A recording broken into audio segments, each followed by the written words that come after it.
Les conseillers du président qui vont écouter ce message, qu'ils s'adressent sérieusement au président Tshisekedi.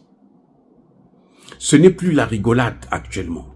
Les États-Unis sont dans une situation catastrophique. Ne voyez pas ce qu'ils sont en train de faire, tout ce cinéma-là. C'est une situation, ils sont dans une situation chaotique. Ils ont échoué à maintenir l'Ukraine en état. C'est une perte de matières premières d'une valeur de plus de 12 000 milliards de dollars. Je reprends. C'est une perte de matières premières de plus de 12 000 milliards de dollars qui s'en vont en Russie. Ça, c'est un. Deux, ils ont échoué à couper la Russie en mini-morceaux afin d'exploiter les matières premières immenses que la Russie a, dont ils ont besoin. 3. La Russie a répondu aux sanctions par la dédollarisation. Et c'est ça qui fait le plus mal.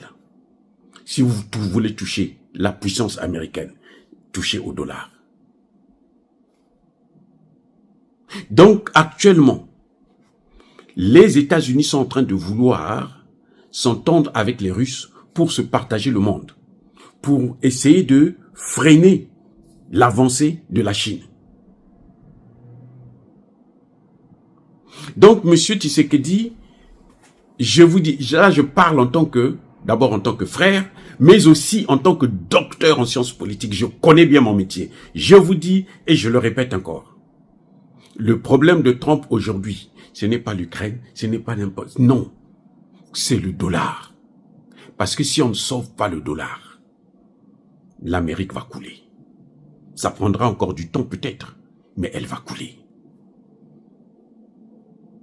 Donc Donald Trump, à la rigueur, il cherche à amortir le choc.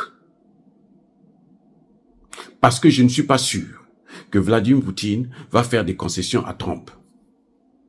Parce qu'il sait, mieux que nous autres, que les États-Unis, c'est des gens qui ne respectent jamais les accords. Ils avaient pris des accords sur le nucléaire. La non-prolifération nucléaire. Ce sont les Américains qui sont sortis de là. Tous les accords qu'ils ont fait là, ce sont les Américains qui sont sortis de là. Ils s'étaient entendus. Non-élargissement de l'OTAN. Les Américains ont violé ça, ils sont partis. Maintenant, ils voulaient carrément arriver en Ukraine et depuis l'Ukraine attaquer la Russie. Vous voyez, les Américains sont même en difficulté face dans la mer Rouge, face aux Houthis.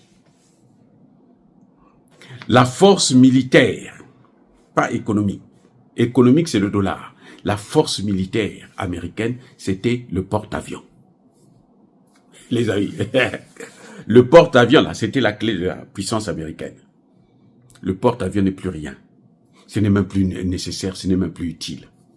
Le porte-avions américain, là, les outils, là, sont capables de couler tous les porte-avions. Ils ont endommagé plusieurs porte-avions américains qu'ils ont ramenés. Et les porte-avions sont dépassés. Monsieur Tshisekedi, vous ne devrez plus avoir peur de l'Amérique. Surtout pas des Européens. Ils sont en train de pleurer en ce moment. Les Européens sont en train de pleurer parce qu'ils ont fait confiance aux États-Unis. Ils sont en train de pleurer. Si eux, ils pleurent parce qu'ils avaient fait confiance aux États-Unis, vous, Africains, vous, Congolais, qu'est-ce qui va vous arriver? Vous croyez qu'ils vont se dire, on va avoir pitié de vous? Mais non. Mais c'est ridicule de penser comme ça. Il faut être dingue pour penser à des choses pareilles. Leurs propres frères. Parce que les Américains, là, ce sont des Français, Anglais, Hollandais et autres qui étaient venus ici pendant l'esclavage. Et qui sont restés, qui ont créé leur propre État. Ce sont des Américains. Et des Européens plutôt. Tous là, ils viennent d'Europe. Donc, M. Tshisekedi, si cette délégation arrive demain, arrangez-vous à signer les accords.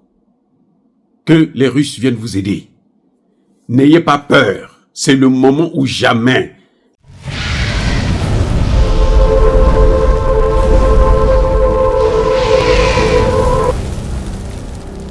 Otep à tous, bien-aimés frères et sœurs. Probablement demain, une délégation russe se rendra en RDC. En tout cas, c'est une forte délégation qui devrait être conduite par le ministre des Affaires étrangères russe, Sergueï Lavrov, et les officiers supérieurs de l'armée russe. Probablement le ministre de la Défense ou son vice-ministre ou encore un membre important de l'état-major russe. Il devrait se rendre à Kinshasa. Apparemment, le président Poutine aurait parlé en vidéoconférence avec le président Tshisekedi. Alors, moi je dis ceci au président Tshisekedi. C'est la chance à ne pas rater. Si vous ratez cette opportunité, ne soyez pas surpris que l'Afrique, le Congo, puisse être balkanisé et toute l'Afrique entière va payer le prix fort.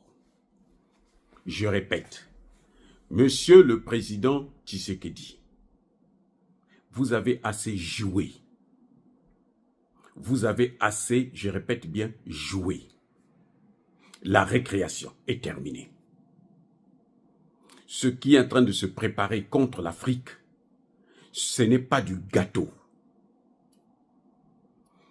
L'Amérique est en état de faiblesse actuellement. Le maître du monde, c'est la Russie. Parce que la Russie a mis KO tous les pays européens. C'est la Russie qui est à l'origine du processus de dédollarisation, qui ne cesse de s'accélérer. Et c'est d'ailleurs ce que Trump veut arrêter. Je répète encore, Monsieur Tshisekedi, arrangez-vous à régler ce problème avant la conférence de Yalta 2. Le Yalta 2, ce que j'appelle Yalta bis, c'est quoi? À l'époque, il y avait, après la Seconde Guerre mondiale, la grande conférence de Yalta, il y avait le russe, Staline, il y avait l'anglais Churchill et il y avait l'américain Roosevelt. Cette fois-ci, les Américains chassent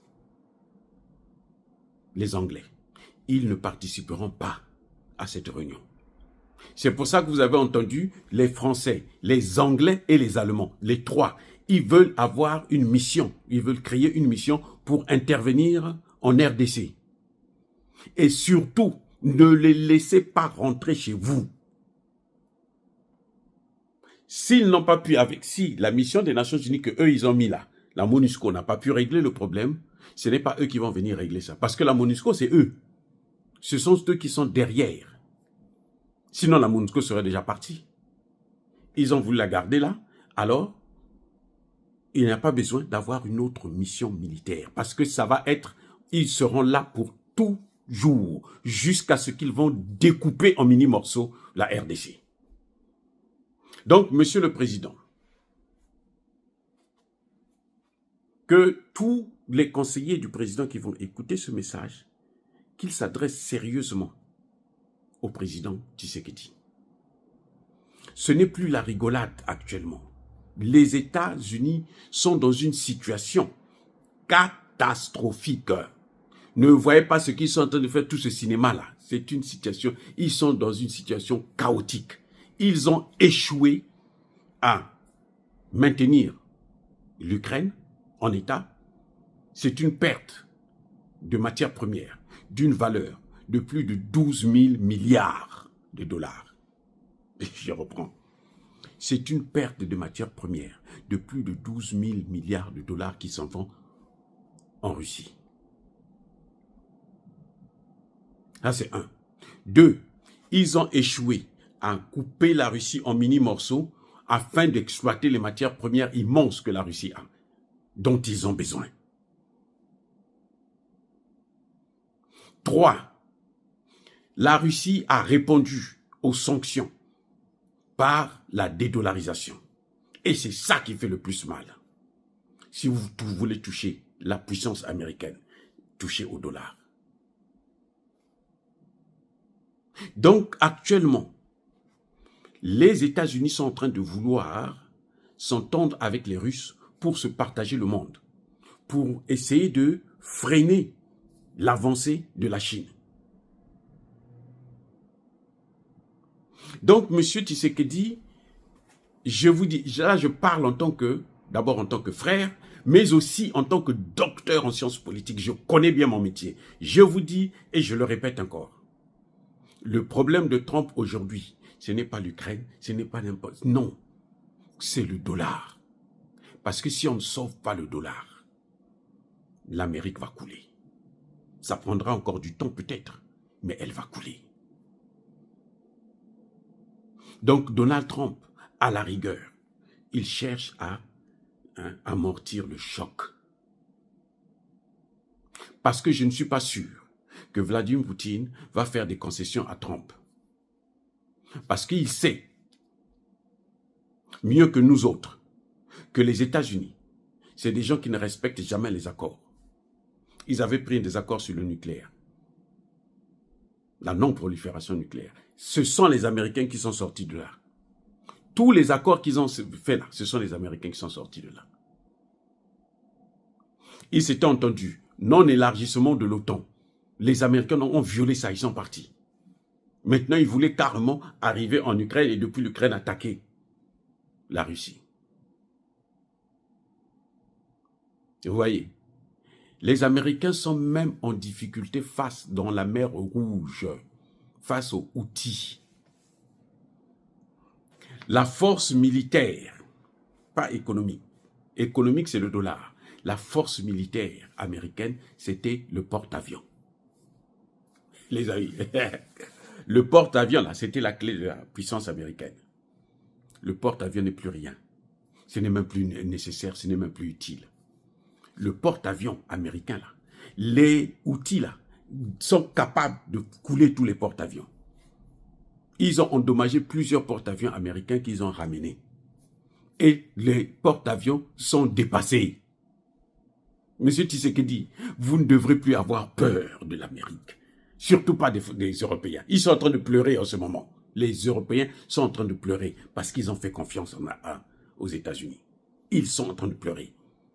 Si eux, ils pleurent parce qu'ils avaient fait confiance aux États-Unis, vous, Africains, vous, Congolais, qu'est-ce qui va vous arriver? Vous croyez qu'ils vont se dire, on va avoir pitié de vous? Mais non, c'est ridicule de penser comme ça. Il faut être dingue pour penser à des choses pareilles. Leurs propres frères. Parce que les Américains, là, ce sont des Français, Anglais, Hollandais et autres qui étaient venus ici pendant l'esclavage. Et qui sont restés, qui ont créé leur propre État. Ce sont des Américains. Et des Européens plutôt. Tous là, ils viennent d'Europe. Donc, M. Tshisekedi, si cette délégation arrive demain, arrangez-vous à signer des accords. Que les Russes viennent vous aider. N'ayez pas peur. C'est le moment où jamais l'Amérique est affaiblie. Comment on va vous dire ça? L'Amérique est affaiblie. Quand vous voyez, ils sont en train de humilier les Français là tout le temps, les Européens et tout. Les humilier là, c'est pour flatter Poutine. Pour faire croire à Poutine que non, on peut se passer d'eux. On va travailler ensemble tous les deux. Parce que sans Poutine là, les États-Unis ne vont plus jamais remonter. C'est ça le deal, c'est ça le problème. Et c'est l'occasion en or pour Félix Tshisekedi de pouvoir coopérer avec la Russie parce que la Russie va protéger la RDC vis-à-vis des États-Unis et des Européens. Parce que ce qui se passe actuellement, c'est que comme les États-Unis sont focalisés sur sauver leur dollar, ce qu'on ne dit pas d'ailleurs, mais en fait leur problème c'est celui-là. Alors qu'est-ce qui se passe? Les Européens, quand on a chassé en Ukraine, veulent maintenant se rattraper en RDC. C'est pour ça qu'ils veulent créer une mission. Ils ont voulu envoyer des soldats en Ukraine. Hein. au début, français et anglais. Les Allemands ont dit non, parce que les Allemands ont déjà reçu la leçon en 41, 1940-42. Vous voyez, pendant la Seconde Guerre mondiale. Mais les Anglais et les Français, parce qu'ils ont l'arme nucléaire, ils se disent qu'ils peuvent essayer de lutter. Or, ce qu'ils ont comme arme nucléaire, là, c'est désuète, c'est dépassé. Ils ont combien? Peut-être 500 têtes. La Russie en a combien? La Russie en a au moins 6000. La Russie a même plus que les États-Unis. Les États-Unis sont à 5000, la Russie sont à 6000. Les États-Unis, eux, il faut les porte-avions pour aller frapper en Russie. La Russie peut frapper depuis là-bas. Elle peut frapper jusqu'à entre 6 et 12 villes en même temps avec un seul lance-missile. C'est pas un seul missile peut venir, ça frappe à Londres, ça va frapper à Paris, ça va frapper en Allemagne, en Italie et ça vient aux États-Unis. Un seul. Il ne rigole plus. Donc, M. Tshisekedi, vous n'allez pas dire que, oh non, on ne savait pas, oh, je regrette. Non. Si vous ne tenez pas cette occasion et que Kagame continue à couper le pays et à avancer, vous rentrerez dans l'histoire comme étant le démon, le monstre, pire que Mobutu. Vous serez pire que Mobutu. Ça, je vous le préviens. Avec les amis, soyez bénis, abondamment bénis par le Dieu des Kémites et par nos ancêtres angélisés, mais que tous ceux qui persécutent le continent africain le pillent et le déstabilisent, qu'ils soient noirs, blancs, chinois, arabes, juifs, indiens ou qui qu'ils soient punis, maudits, foudroyés, neutralisés, écrasés, effacés par le Dieu des Kémites et par nos ancêtres angélisés. Vive l'Afrique éternelle, j'ai dit et j'assume.